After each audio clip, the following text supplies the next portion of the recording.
Un bendecido domingo, querida familia que nos acompaña pues diariamente en nuestra reflexión en este día.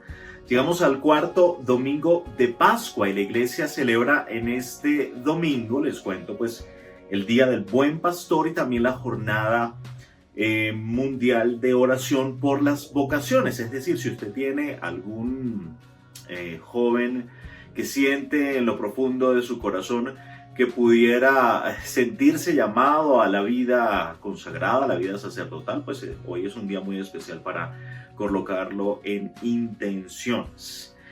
Y este día la iglesia nos propone que contemplemos el Evangelio de Juan, capítulo 10, versículos 11 al 18. Es el Evangelio del Buen Pastor, como bien lo conocemos. Y creo que es una de las imágenes más bellas que conoceremos y que habremos escuchado de Jesús, el buen pastor.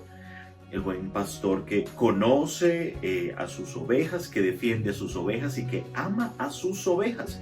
Y las pistas de esa reflexión pues las tomaré nada más y nada menos que de un escrito del Papa Francisco, siempre bellamente compartido. El Papa Francisco pues en lo personal lo considero un verdadero pastor con olor a oveja. Ahora, ¿qué nos dice en torno a las características de Jesús como buen pastor? Primero de eso nos ofrece las características de todo lo que representa lo contrario al buen pastor. ¿Quién no es un buen pastor? ¿O quién no pudiera ser considerado un buen pastor? Aquel que se opone de alguna manera a abrazar, a acompañar, a amar. Un trabajador asalariado, así lo denominará la palabra de Dios. Ese que no le importan las ovejas porque no son suyos o no son suyas. Primera reflexión. Segundo, aquel trabajador asalariado que no es el buen pastor es el que hace el trabajo por la paga. Tercero, el trabajador asalariado que no es pastor, un buen pastor, no le importa en lo absoluto defender sus ovejas.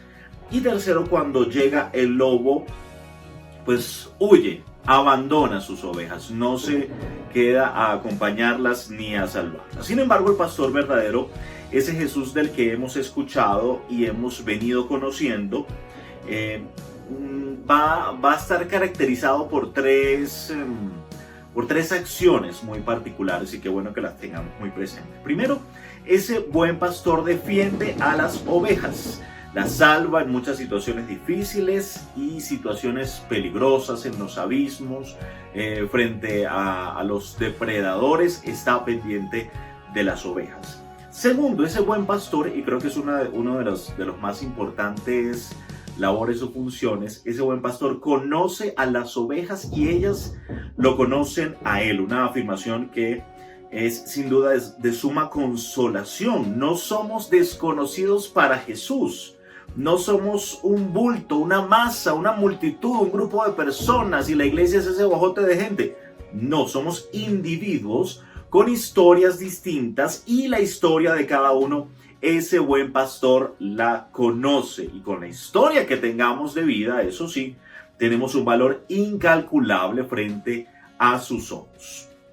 Cuando decimos que nos conoce, también es importante descubrir que el pastor sondea el corazón. Ese Jesús es el que sondea el corazón y es el único que conoce los sentimientos y las intenciones más profundas que hay en los seres humanos.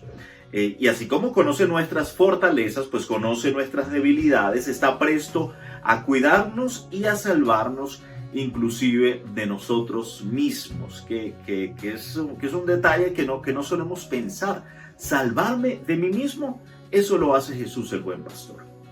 En él se hace plena la imagen del pastor del pueblo de Dios, delineado por los profetas, y dirá por ejemplo el profeta Ezequiel específicamente que se preocupa por ellas, que las reúne, que venda las heridas y que cura a la que esté enferma. Y por cierto, a lo largo de esta reflexión estamos viendo algunas imágenes de algunas ovejas y ahí tengo que saludar, enviarle un abrazo a mi papá, José Gregorio Hurtado, del criadero Normandía.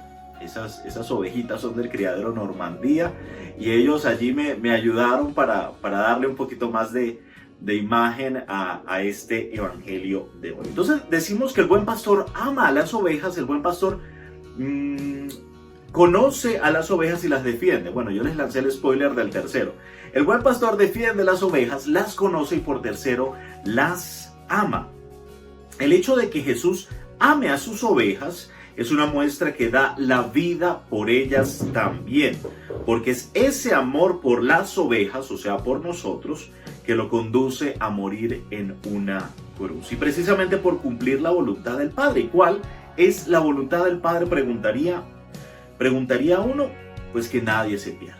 Que nadie se pierda, que ninguna oveja se pierda. Es decir, el amor de Cristo no es un amor de selección, lo dirá en la palabra que también a las ovejas que no son de este redil ha de conducirlas, les hablará y ellas escucharán su voz y por supuesto les seguirán. Qué maravilloso es descubrir que a lo largo de esta semana y particularmente, se los decía el día de ayer, con estas experiencias que hemos tenido en este grupo de oración, en este grupo de reflexión a la palabra, creo que hemos agudizado mucho más la escucha de la palabra, la escucha del maestro en cada una de estas reflexiones. Y no me refiero a que ustedes estén descubriendo en la voz de José Andrés la voz del pastor, no señor, no faltaba más, pero sí en la palabra de Dios, la voz de ese pastor que nos llama y que nos mueve. Para cerrar, mis hermanos, diremos entonces en este domingo del buen pastor que el pastor es aquella persona que abandona a su familia, abandona a su mujer, a sus hijos, se desliga de su familia durante unos 8 o 9 meses del año, porque su vida es andar con las ovejas. Aquellos conocedores de los trabajos del campo saben que esto es así. Se sacrifica por esas ovejas. Y las escrituras entonces toman esta imagen de nuestro, digamos, de nuestro contexto humano y terrenal, la imagen del buen pastor la toman para denominar a Jesús el buen pastor, que dejó el cielo, quiso encarnarse, dejó a su Padre, dejó a los ángeles, dejó su nobleza divina y se vino a la tierra a buscarnos a nosotros, las ovejas, muchas de ellas perdidas, para dar su vida por nosotros. Amado y bendito Jesús, queremos en este día alabarte y bendecirte, entregarnos por entero a ti, pedirte que nos sigas hablando, Jesús, para que escuchándote podamos también seguir caminando detrás de tu voz. Hoy quiero, como siempre, regalarles la bendición de nuestro Señor para que les acompañe, no solo en este día, sino siempre. Que la bendición de Dios Padre, Hijo y Espíritu Santo desciendan sobre ustedes y permanezca siempre, especialmente en este día. Amén. Y bueno, tengamos un grandioso inicio de semana a seguir caminando tras las huellas del buen pastor.